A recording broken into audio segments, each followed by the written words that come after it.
বাউল বাউল কিভাবে ধর্ম মানলো, কি এটা কিভাবে ধর্ম হলো? বাউলের কথার কি দাম আছে?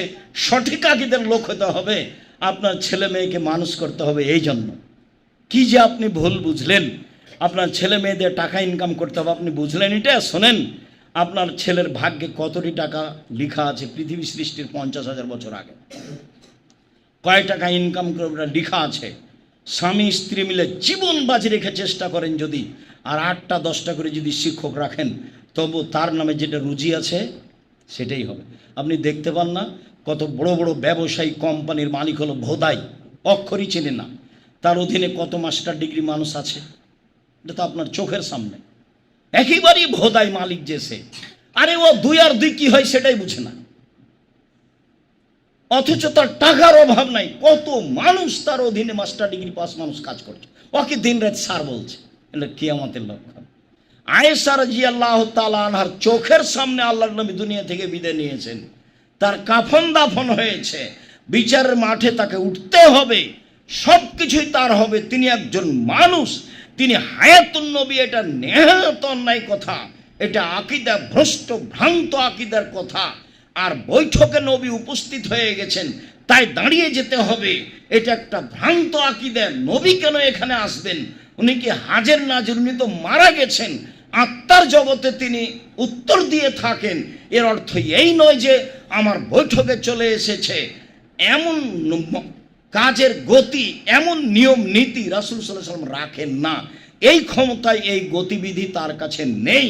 হজ করতে গিয়ে হাত বাড়িয়ে সালাম দিলেন, যেমন আপনি সালাম দিয়েছেন তখন আল্লাহ রসুল কবর থেকে হাত বাড়িয়ে দিয়েছে। এইসব কথা হচ্ছে আব্দুল কাদের জিলানীর আকাশে যাওয়ার মতো। বলছে আব্দুল কাদের জিলানী আপনি কোথায় যাচ্ছেন? আরে আল্লাহর বিচারে ভুল হয়ে গেছে তাই সংশোধন করতে যাচ্ছি। দেওয়ানবাগির কথা যেমন, খোঁজ নেন দেওয়ানবাগি কোথায়, আল্লাহ চিন্তিত আর ছেলে হারালছে তাই। অবাক কথা, এগুলো কি ধরনের কথা? যে কথা মানুষের নাগালের ভিতরে নয় সেগুলো মানুষ কেমনে বলে, অবাক হয়ে যায়। আরে মাওলানা মানুষ, আবার বক্তা, আবার যেখানে বক্তৃতা সেটা একটা আলেম ফাজেল মাদ্রাসা, বলছে যে আব্দুল কাদের জিলানীর বাড়িতে ভিক্ষুক এসেছিল ভিক্ষা চাইতে, তার মা ভিক্ষা দিতে গেলে ভিক্ষুক তার মাকে দেখে আকৃষ্ট হলো। তখন আব্দুল কাদের জিলানীর মনটা খারাপ হলো, তখনও মায়ের পেট থেকে বের হয়ে ভিক্ষুককে হত্যা করলো। তো সবাই যা বলার তাই বলল।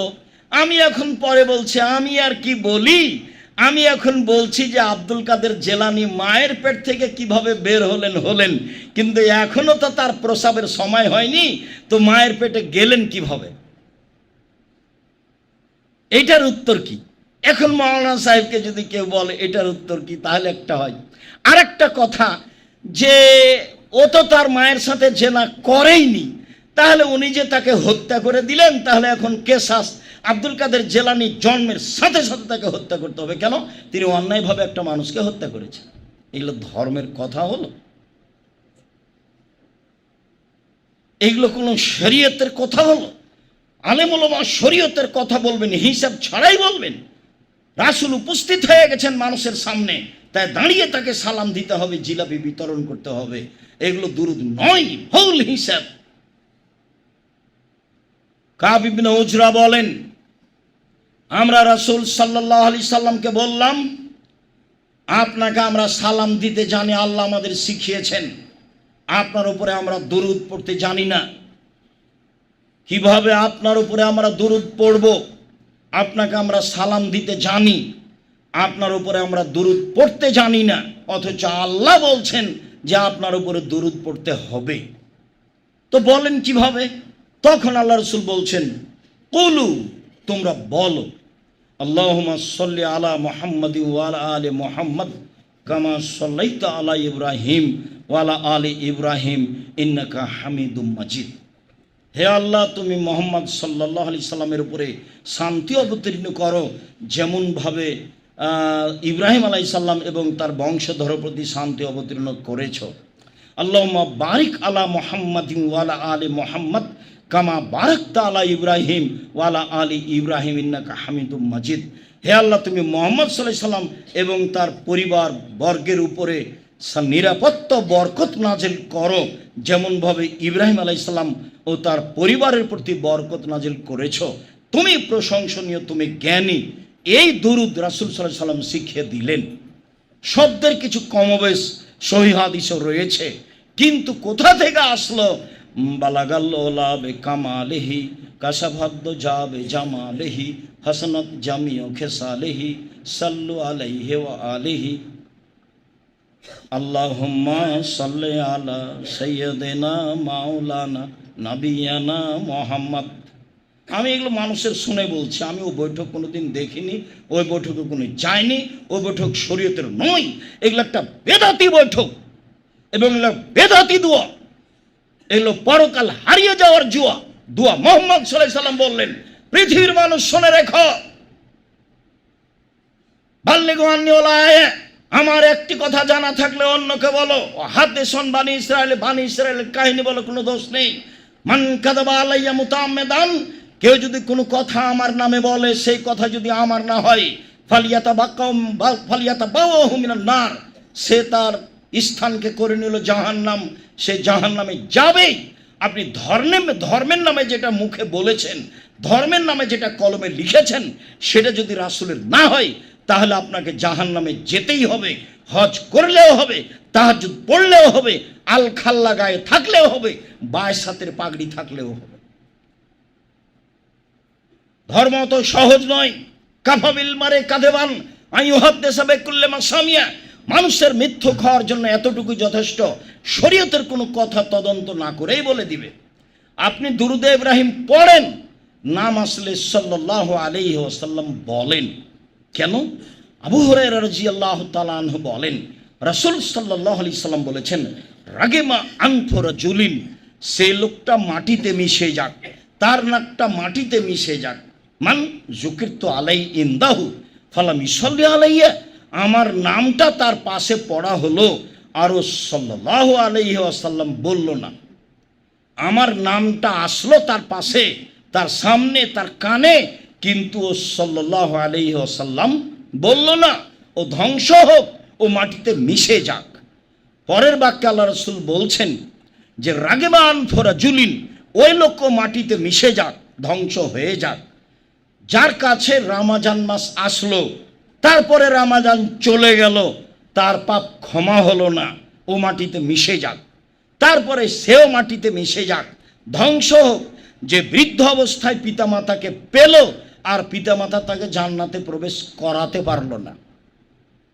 পিতামাতাই কর্তা, পিতামাতাই আপনাকে জান্নাতে দিয়ে দিবে। মা নাই যে খুব কঠিন, যা বলছে সবই যে উল্টা, এই জন্যই কঠিন, এজন্যই জান্নাত। সম্মানিত দিনী ভাই বোন, বলছিলাম দুরূদের ব্যাপারে, রাসূল সাল্লাল্লাহু আলাইহি সাল্লামের বলায় দুরূদ পড়তে হবে, মানুষের বানানো দুরূদ পড়তে হবে না। মিলাদের নামে মানুষ সিগারেট মুখে দিয়ে, দাড়ি চেঁচে, রং তামাশা করে, ট্রাকে উঠে মিলাদুন্নবী করছে, এর নাম রাসূলকে ভালোবাসা নয়, এটা পদ্ধতি নয়। এক গিলাস পানি পান করলে যেই ধর্মে 5টা বিধান আছে, সেই ধর্মে দুরূদ কিভাবে পড়তে হবে তারও বিধান আছে। সেইভাবে জন্মদিন পালন করতে হবে কি না তারও বিধান আছে, অবশ্যই আছে। রূপক কিছুর নাম ধর্ম নয়, এটা জাহেলিয়ত, এটা বন্যতা, এটা বর্বরতা, এটা অসভ্যতা। এটা ধর্মের নামে শিরক না হয় বিদআত, ধর্মের নামে শিরক না হয় বিদআত। শিরক করলে আল্লাহকে অপমান করা হয়, আর বিদআত করলে রাসূলকে অপমান করা হয়। বাপ মরেছে, 4 দিনের দিন গরু জবাই করতে হবে, লোকে বলছে তোরা বড় কৃপণ, তোরা চাকরি বাকরি করিস, চাচা চাচি বলছে, নানা নানি বলছে, মানুষকে খাওয়ালি না। তো আপনি খাওয়ানোর জন্য গরু জবাই করেছেন, সবাই গাড়ি ঘোড়া নিয়ে এসেছে আপনাদের দাওয়াত খেতে, তো বাপের নামে যেটা করলেন সেটা তো সাদাকা।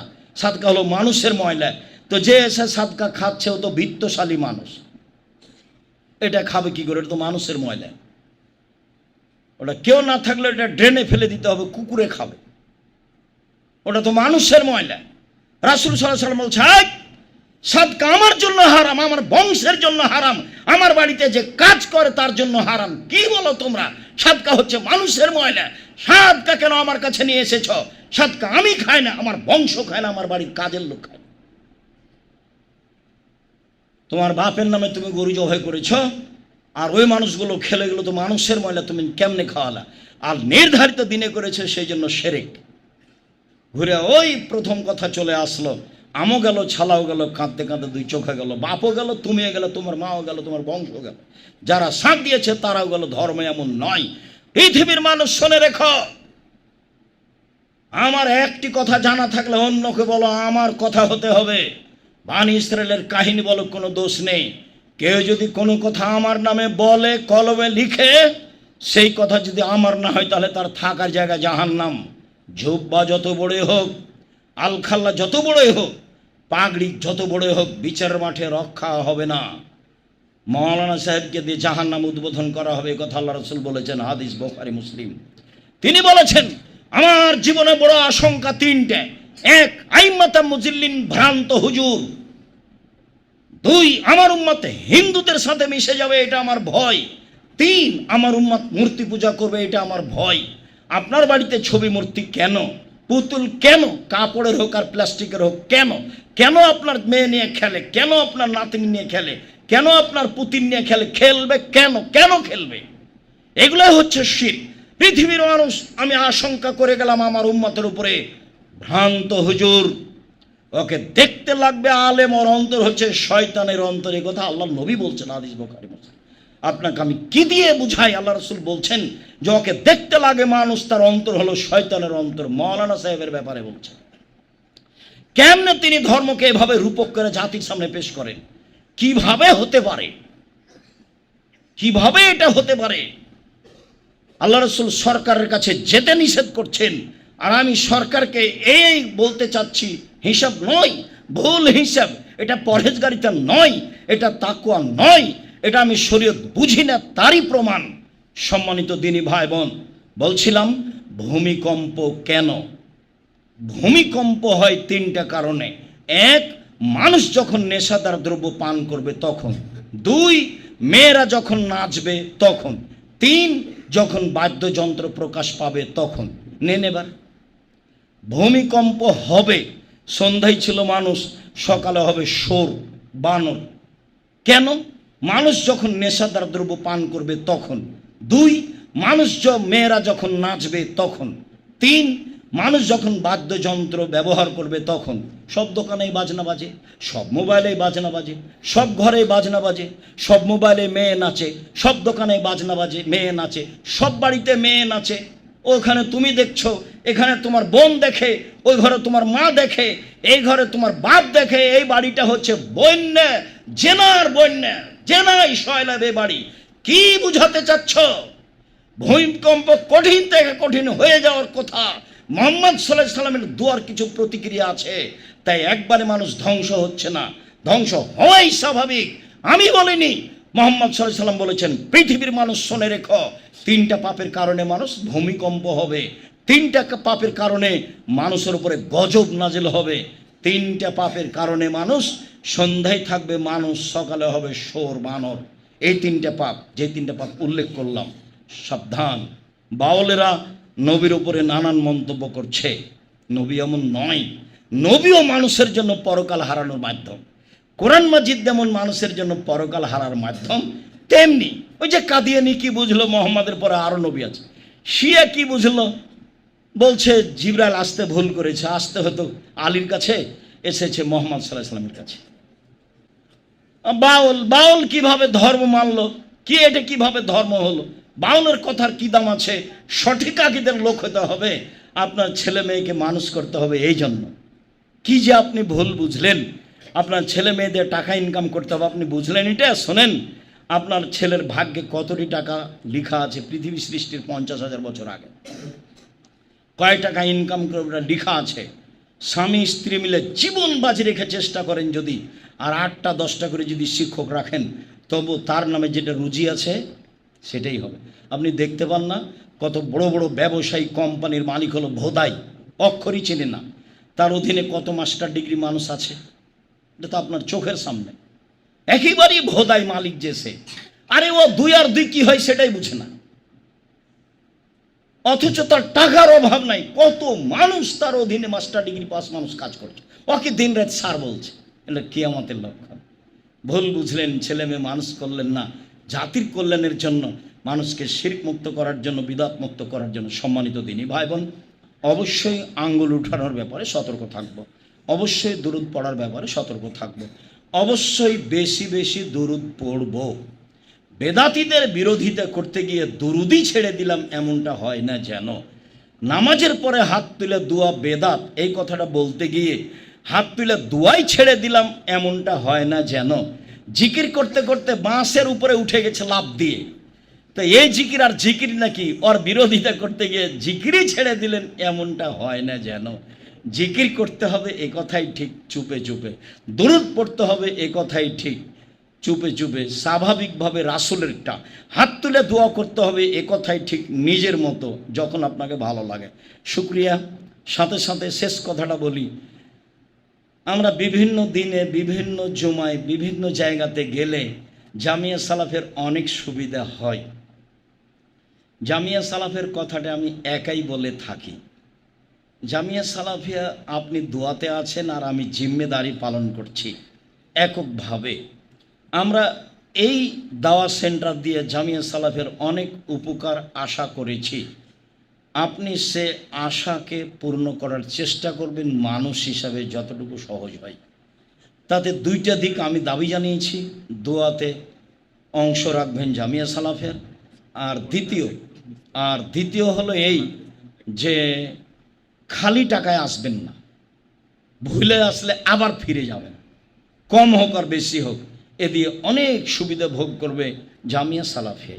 আর সম্মেলনের কুপন আছে নিচে তলায়, যাওয়ার সময় সংগ্রহ করবেন। বই পুস্তক আল ইতিসাম, সব কিছু মানুষের কল্যাণের জন্য। আল্লাহ আমাদের যারা মারা গেছে, তুমি তাদের